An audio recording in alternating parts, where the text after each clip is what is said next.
Shalom and good morning everyone. పరిశుద్ధులందరికీ ఉదయకాల శుభవందనములు. అనుదిన కృప రికార్డింగ్ ప్రతి వారం ఒక్కొక్క చోట.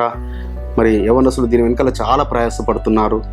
ఈ వారం మరి అనుకోకుండా 23rd నాడు, మార్చి నాడు, సండే నాడు మరి ప్రసాద్ బర్త్డే. అదేవిధంగా శంకర్తమ్మ లక్ష్మీ చెల్లెమ్మకు పరమ తండ్రి ప్రేమించి వారికి ఇచ్చిన వారి ఆశ ప్రకారం వారి కోరిక సిద్ధింపజేసి వారి ఆలోచన యావత్ సఫలపరిచినట్లుగా మెరీనా స్కైలో ఒక శ్రేష్టమైన గృహం ఇచ్చాడు. ఆ గృహంలో మరి యదిద్య ప్రసాద్ షూటింగ్ చేస్తున్నారు.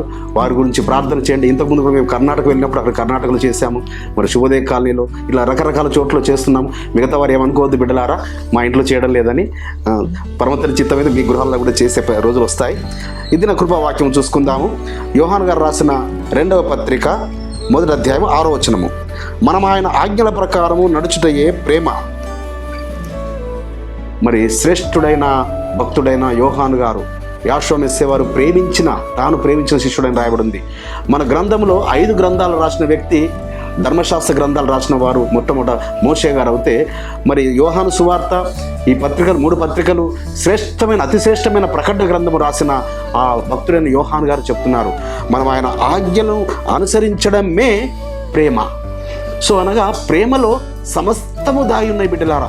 మనము ప్రేమించినట్టు అయితే నిజంగా ఆయనను పూర్ణ హృదయంతో, పూర్ణాత్మతో, పూర్ణ మనసుతో మనం ప్రేమిస్తే ఆయన సెలవిచ్చిన అన్నీ అనుసరిస్తాం, ఆయన ఆజ్ఞాపించి అన్నీ చేస్తాం.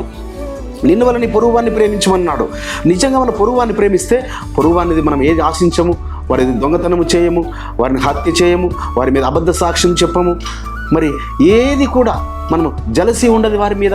వారు మనకన్నా ఉన్నతమైన స్థానంలో ఉన్నప్పుడు మనం సంతోషిస్తాము. వారి ఎడల ఈర్ష్యపడము, అసూయపడము. సో చూడండి, ప్రేమ మనం ఉన్నట్టు అయితే మన బిడ్డలను ఎంతగా ప్రేమిస్తామో మనము తోటి సహోదరులను కూడా అంతగా ప్రేమిస్తే. కాబట్టి ప్రేమించడం అంటే ఆయన ఆజ్ఞలను అనుసరించడమే, ఆయన ఆజ్ఞలను అనుసరించడమే. అందుకే ఒక నూతనమైన నిర్వచనము ఇస్తాడు ఇక్కడ యోహాను గారి పత్రిక 1వ పత్రికలో కూడా. మరి మీకు కొత్త ఆజ్ఞ ఇస్తున్నానంటుంటాడు. కొత్త ఆజ్ఞ ఏంటి? మీరు ఆయనను ప్రేమించడమే, ఆయన ఆజ్ఞలను అనుసరించడమే. కాబట్టి బిడ్డలారా, ఆయన ఆజ్ఞలు అనుసరిస్తున్నారా? మీరు ఆయన ప్రేమిస్తున్నట్ట లెక్క. మీరు ఆయన నిజంగా ఆయన ప్రేమిస్తున్నారా? ఆయన ఆజ్ఞలు తప్పనిసరిగా మీరు ఆచరిస్తారు. ఆయన ఆజ్ఞలను అనుసరిస్తే ఈ భూమి మీద పరలోకపు తండ్రి మనల్ని ఉన్నతమైన స్థానంలో నిలబెడతాడు. ఏ ఆజ్ఞ కూడా, మిగిలిన అల్పమైన ఏ ఆజ్ఞ కూడా ఆయన కొట్టివేయబడలేదు బిడ్డలారా. ఆయన కొండ మీద ప్రసంగంలో 5వ అధ్యాయము మత్తయి సువార్త 17, 18, 19 వచనంలో చెలవిస్తాడు కదా, మన ధర్మశాస్త్రంలో ఒక సున్నైన పొల్లైన కొట్టివేయబడలేదని. ఈ ధర్మశాస్త్రం నెరవేరు వరకు, అనగా ఆజ్ఞలు అనగా ఏంటి? ధర్మశాస్త్రమే. ఆయన ప్రేమిస్తున్నామంటే ధర్మశాస్త్రం అనుసరించేవారము, మనం సహోదరులను ప్రేమించేవారు. అట్టి కృప పరమతని మనందరికీ అనుగ్రహించును గాక. ప్రార్థన చేసుకుందాం. పరిశుద్ధమైన తండ్రి, అవును ఆయన, నిన్ను ప్రేమిస్తున్నాము అంటే నీ ఆజ్ఞలు అనుసరించడమే. మీ ఆజ్ఞలు అనుసరిస్తున్నామంటే మా పొరుగువారిని ప్రేమించడమే.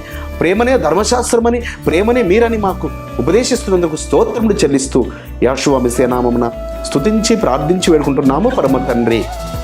మన పరలోకపు తండ్రియు, మన రక్షకుడును, విమోచకుడును, నజరేయుడైన యాషోవ మెస్సీయ వారి దివ్య సముఖం నుంచి, ప్రేమయున్న యాషోవ మెస్సీయ సముఖం నుంచి మీకు, మీ కుటుంబాలకు, మీ వంశాలకు శాంతి, సమాధానము, కృపయు మెండుగా కలుగునుగాక.